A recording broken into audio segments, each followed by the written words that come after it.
Good morning, everybody. Payneblade back here again from Server 1 representing ISC. Guys, thank you so much for jumping on the live feed yesterday. We had a ton of fun. We got a basement tour. We got some merchandising talk. We got some conversations about my book.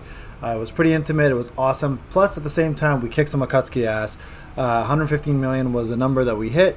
But today, I want to do something in preparation for my collaboration with the team building school. So shout out to my boy Classy and the team building guys. I'm wearing my San Francisco outfit today. It's a beautiful day outside. I went for a nice jog. I'm going for a bike ride soon. So I figured, you know what, I'm feeling pretty chipper because this is usually reserved for my people on the membership plan. So I decided, you know what, I think a lot of new people coming in are requesting this, and I talk about being all for the community, so I'm going to do this for the community. I'm going to talk about how to build teams, guys, and what you want to look for. I've done a guide like this in the past. Not much has changed, so if you haven't seen the guide in the past, it's still going to be very similar, but this time we're going to put a fresh spin on it, obviously, because we have a lot of new characters, right? So the first thing I want to talk about, guys, is a couple things. So when you build a team, you don't necessarily want to look at power as everything, okay? So a lot of different factors will matter. So I'm going to show you guys real quick my power team, okay? So here's my power team. As you can see here, I'm at 813, 629. But this power team here is not the team I use whatsoever. It's just literally for show, to show you guys my strongest shinobis. The actual arena team, for example, I use is this one, and it's roughly about 60k less than the power team. Now, why is it that I do this? There's a couple reasons. Number one, this is the optimized team in terms of team building. It offers everything that you need to be successful in arena. So power doesn't always matter. Power does dictate a few very important things, obviously. Number one, the more power you have, the more powerful opponents you can fight, which means more points, which means you'll also rank higher in arena. Okay, we're gonna talk about arena real quick. But what matters more than that is speed. So make sure, guys, if you have not been doing so, that you're focusing on getting your speed up. I'm going to give you guys an update real quick on my speed. If I go to Shinobi Unlocked, currently I'm sitting at 675, so that translates to about 25 KSL. So that's 25 KSL. As you can see, AJ's right below there.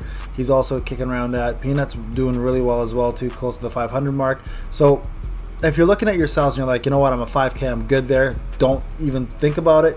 Keep increasing your speed, guys, especially while you have the resources available to you.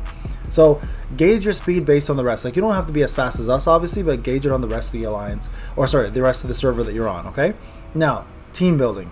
What makes a successful team? So let's start off with arena. Okay, so the way I like to put my arena team together is the force team will usually be my AoE clear team. So what that essentially means, guys, is I always do a buffer or a debuffer in the front. So, or a stunner. So it depends on what you have. Most of the time though, AoE stunners will also provide you with buffs or some sort of debuff. So they're the perfect entrance into your team. So for example, the force team here has Itachi. The reason why I have Itachi here is he does do an AoE nuke. He doesn't stun, but he does give crit and attack up. And he also gives guard rate up and crit damage and crit rate up with his talents, right? So first thing, AoE, stunners, buffers / debuffers, that is always going to be your first one if that's what you want to use, right? Okay, if not, if you want to do single target, same thing applies. Have your buffers go first, okay? Or your debuffers, so you will hit harder no matter what the scenario is. So the next in line I have is Naruto Rene. Now he's there because he and Sasori are perfect synergy for one another. The reason why he's there is because he does 100% confuse, which will end up actually giving Sasori the ability to do all of his AoE debuffs. And at the same time, he does damage rate reduction down, which makes Sasori hit a lot harder. Alright, so your middle line there, you want it to either be a nuke of some sort or a status effect unit. Alright, so as you can see here, I've got AoE confuse, I've got a stun, and I've got a stun. Okay, so stuns. This team here doesn't possess a stun, but that's because it's my AoE clear team. Like I mentioned, all AoE go here. The last unit here is a D unit for tanking purposes. Also though, Sasori does give debuffs and buffs such as status effect up, or status effect, suppression, which means people can't stun me as much, and at the same time he does attack down on the opponents, and he does a slew of other debuffs and buffs. So this here is my force team, and that is the AoE team. So my suggestion to you guys is, if you're building a PvP team and you have good AoE nukes, your force team is a force to be reckoned with if you place them there. Now, they can also be placed in spirit. The only difference is I find that they survive better in force because of the damage rate reduction. Damage reduction rate over here in the bottom. If you have that leveled up, here they'll do more damage because of the damage increase rate. So your choice what you want to do. My guys already do enough damage, so I do not need additional damage from them, so I keep them up here. But if I wanted to do more damage, they'd be down here, and I'd switch that. Okay, so that is number one.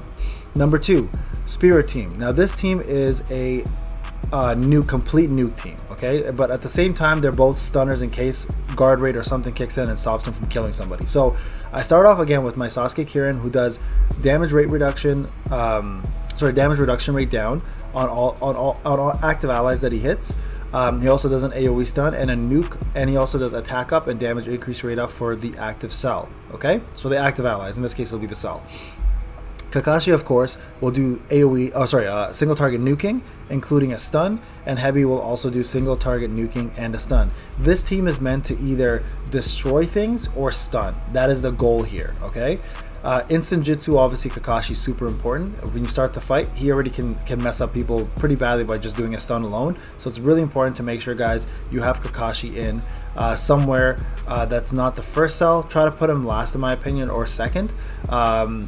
The reason why I put him second is because usually if he stuns, Hebi will end up killing. My squad's a little different, but for you guys, you may want to put him last. All right, so you want to usually put your stunners last, but as you can see here, I'm running 5 different stunners here, all of which do a lot of damage. All right, so my guys usually end up killing. If yours doesn't, put Kakashi last if you don't have someone like Hebi, but either or, they're a really good spot. Okay. Now the energy team I've got set up a certain way for a reason. So Sai will always be first. So everyone who's using Sai, put him first. The reason why is his skill 2, the skill with the kunai on it, will give attack up for 2 turns for all your allies. Okay, so he is my single target buffer in this case, who helps all allies, but at the same time he's an AoE buffer who gives chakra to everybody every single round, and that's what makes him so OP in this game. All right, secondly, I have CM2, who has the best stun in the game, because every time he does a jutsu, he increases his status effect rate, which means his stun goes up and the percentage of his stun goes up with it. But at the same time, I have Kid Sasuke as a backup stunner and a chakra giver. At level 99 to 100, you can actually make CM2, as long as he has his LB2, an instant Jitsu character exactly like Kakashi. So this combination here is extremely deadly. So your energy cell, you want to be your disruptive cell. It's the one that will end up stunning most often or causing some sort of status effect that makes your opponent disabled. So it's a stun, a paralyze, an AoE stun or a paralyze, a confuse, or shadow stitch. So this here, in my opinion, needs to be your buffing team as well as your disruptive team. Okay, so these guys don't hit hard as spirit, but they do hit hard enough to warrant killing people, but more importantly, they will stun and disrupt. That is their goal. Alright guys, so that's how I build my arena team. So to go through it again, AoE nuke team, complete clear team. So essentially clears an entire cell. Okay, buffer, debuffer, nuke, and buffer. Spirit team, my nuke single target disruptive team. So buffer, debuffer, nuke, stun. And the energy, my disrupt team. Alright, so instant jitsu, buffer, stunner. So disruptive team. All right, that is how I build my arena team. I have barely ever lost with this team. I used to have a lot more AoE in it, but sometimes AoE can cause a lot of problems. So I'm starting to stick with single target nukers, who are actually doing a lot better, and again, disrupting the team from defeating any of my characters. For the most part, I win with almost full health. All right, so that is arena, guys, in a nutshell. Alright guys, so I hope that video helped you out. That is how you build an arena team. I'm going to go ahead and stop there because I've done guides for PvE content. You can check out all the other stuff on the NXBNT website for all the teams you can put together. But arena is one that a lot of people had questions about. I may do an NWT one after this, but for now I think the arena team is what's most important for a lot of people, so I will give that information to you guys. If you want more in-depth information about your roster and everything, join the membership plan. Tier 2 and Tier 3, Tier 3 especially, we do a deep dive in your entire account and we help you progress. All my members have been extremely successful. Like, we've beaten content, they become number 1 or number 2 on their server for Arena. So again, it's always available to you guys.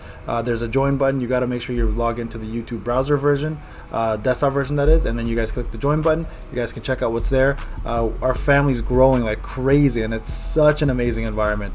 And the cool thing is the elite members actually get to be part of my videos. You'll see next week, Game of the Week, we're going to have 3 or 4 elite members playing with me in terms of the game that we're going to be showing, so I'll leave that to later. But yeah, I mean, there's a lot of cool things happening on the membership program, so make sure if you're interested, hit me up and I'll tell you all about it. But you guys can always click that join button and see all the information on there, and we can always add you to the list of people in Discord, and if you're in the proper tier, we'll help you build your team properly. Alright guys, this is Payne. I hope you enjoyed the video. Good luck with your arena. Good luck with ATB. We'll see you guys today at the live feed. Take care.